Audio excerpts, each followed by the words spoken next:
భారతదేశపు రెండవ ప్రధానమంత్రి, భారతదేశపు ఉత్తమ నాయకుడని ఆయన్ను అంటారు. కానీ చాలా కొద్ది మందికి మాత్రమే ఆయన బాల్య జీవితాన్ని గురించి తెలుసు. ఆయన తన విద్యను పూర్తి చేయడానికి అనేక అవరోధాలకు వ్యతిరేకంగా పోరాడారు.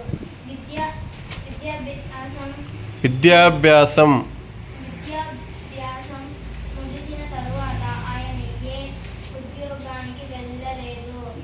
ఆయన స్వాతంత్ర ఉద్యమంలో పాల్గొనడానికి ఉత్సాహం చూపించారు.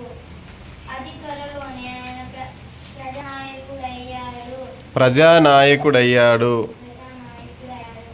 ఆయన 1964లో భారతదేశానికి ప్రధానమంత్రి అయ్యారు.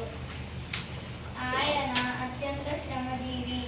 రోజుకు కనీసం 18 గంటలు పని చేసేవారు. Very good.